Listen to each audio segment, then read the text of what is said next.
Now, I did another video about a month ago, quite disturbing, about how Gino and CD were going to mold this team. More the thumbnail was disturbing.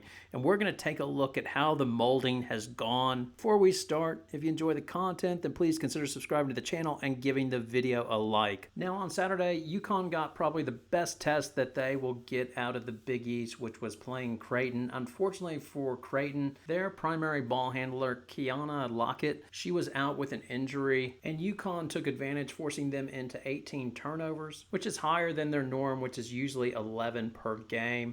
But have no doubt, Creighton can usually score. They have experienced players. They do a lot of back cutting and have shooters. They normally average 107 points per 100 possessions, which ranks them in the 91st percentile. In this game, UConn held them to 86 points per 100 possessions, down to 36th percentile. UConn went small early on, and what was impressive about UConn was just the way they were connected on defense, and they switch everything 1 through 5. And the pressure is constant because they're constantly rotating their players. So once Chin goes off, usually KK Arnold comes on as well. They get Shade come on, and there's no drop off on defense. In addition to Morgan Shelley, all three of those players, their on-off rating showed that UConn defense does improve when they're on the floor versus when they are off the floor. As with Shade on the court, they give up 4.8 less points. With KK, it's 9 less points, and Shelley, it is 6.3 less points. And during the game with Creighton, they opened the game up with Chin, Shade, Fudd, Paige Beckers, and Strong. Over 3 minutes and 31 seconds, that lineup was +9. And at halftime, UConn was in front 33-19.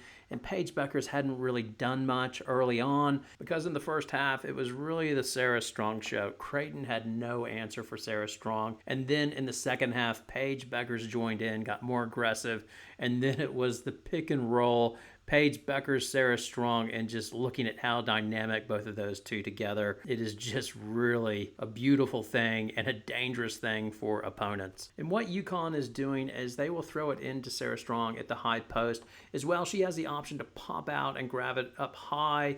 If they overplay her, trying to stop her to get the ball, then she rolls and can get a lob pass on the inside and dominate on the inside for an easy bucket. But once she gets the ball in the high post, then players can run off of her. So she has the option to dribble handoff. They can only pay so much attention to the person that she's handing the ball off to, whether that be Fudd or Beckers, because they're so worried about her rolling, dropping to the basket, or she has the potential to pop. There was one action in the second half where Strong gives it to Fudd on a dribble handoff. Then Strong goes and throws a pick at Paige Beckers' player, and then Beckers gets it from Fudd, and then Strong drops to the basket, goes ahead and takes on both players and makes the jump shot at the elbow.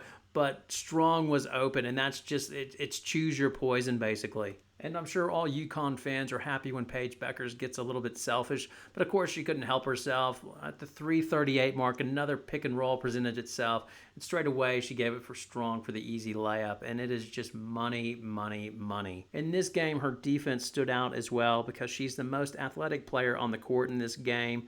That when the players got by, she was able to catch up and get the block. She timed her blocks so beautiful. She's always poking the ball away, as she has strong hands. During the game, the announcers were talking to Gino Auriemma about how he thought they were only getting about 50% of Sarah Strong's potential. How well she needs to play for this team to be good, although Gino told us there's still a lot more in the tank. He says she's about 51%. Not because she's not healthy, it's just she's holding back. She's reticent at times, looking to facilitate, but he said if she was playing at 100% and she was selfish, she'd be scoring 35 a night. I'm nervous to know what 100% would look like if this is 50%. And that's just a scary thing. If she does a Madison Booker type body remake for next year, if that happens in the offseason, she is going to be illegal. The other thing I like about Strong is just her persona on the court. And don't get me wrong, I like all personas, so I don't mind Angel Reese talking smack and players doing that. I mean, what made Muhammad Ali so interesting when he came up was nobody said anything in his time, and here he goes talking smack. Same thing with Joe Namath. That's what made that so incredible. But now everybody talks. If you're not talking, it's strange. And that's what makes Sarah Strong so unique, is she is not a talker. She just goes out and does her job. Normally, if a player scores, the one they do is, oh, you're too small and want to show up the player. Well, in this game, it was interesting. Sarah Strong went to the post and the girl fell down and she got the easy basket. And then instead of posing or you're too small, no, she reaches out her hand, helps up the girl, and it was just refreshingly different. She reminds me of one of my childhood heroes that nobody will remember. It was Earl Campbell. He would score a touchdown and just throw the ball to the ref back in a time when everybody was spiking the football or doing their latest football dance or whatever. He was just like, no, I did my job, give it to the ref, and I'll be back in the end zone again. Now, in the game versus Creighton, the majority of the points obviously came from Beckers with 22 and Strong with 26. And that they won by 11 is actually impressive when you consider they only shot 20% from three. They went 4 for 20 versus Creighton that shot 33%, going 8 for 24. But the thing is, they're so dominant in the pick and roll with Paige and Sarah Strong that it didn't matter. So they have a backup plan, but eventually when they come up against the better teams, they're going to have to hit the three-point shots, because every time they ran pick and roll, they would get an open look from three. And UConn was unable to punish Creighton for leaving their guards open. I mean, the UConn coach said as well, we didn't guard Caitlin Chen. We got lucky. We didn't guard Chen. We got lucky that she was 0 for 6 from the three. I mean, not that, we had a choice to make because we had a short prep and we felt like, hey, let's switch everything and make her beat us. And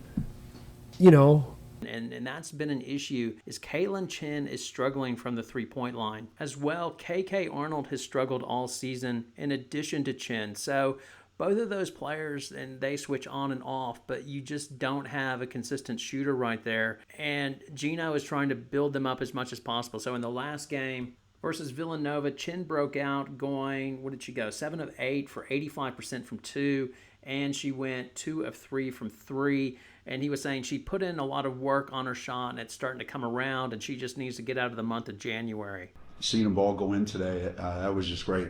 That was great. I told her I couldn't wait for January to end because she's 0 for January. I don't think she had made a three in the month of January. So, but she's a Princeton kid. She said there's still a lot of time left in January, and she was right. Today she was really, really good. In a lot of ways, really good.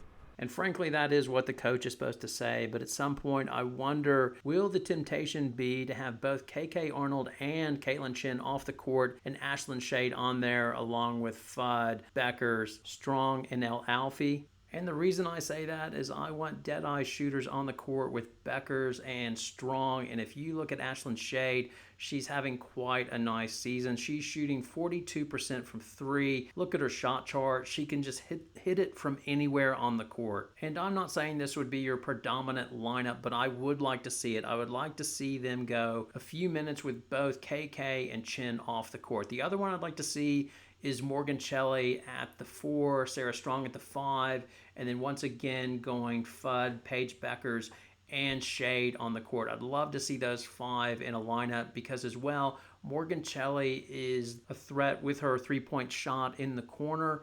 And I just think it would suit quite well having Sarah Strong there in the middle and then running either pick and roll with Paige Beckers or Fudd and then being able to throw out to the corners to Shade or to Morgan Shelley. But the other question will be, will this lineup hold up to Tennessee and to South Carolina? Can they go small with both Shelley and Strong up front and will they get crushed on the boards or not? As well, does this impressive UConn team, is it just due to playing less athletic teams, and will they get exposed by South Carolina or won't they? Will they display that, yes, they can play defense and they can shoot 1 through 5, and that is the antidote to a really good South Carolina team that has been invulnerable at home?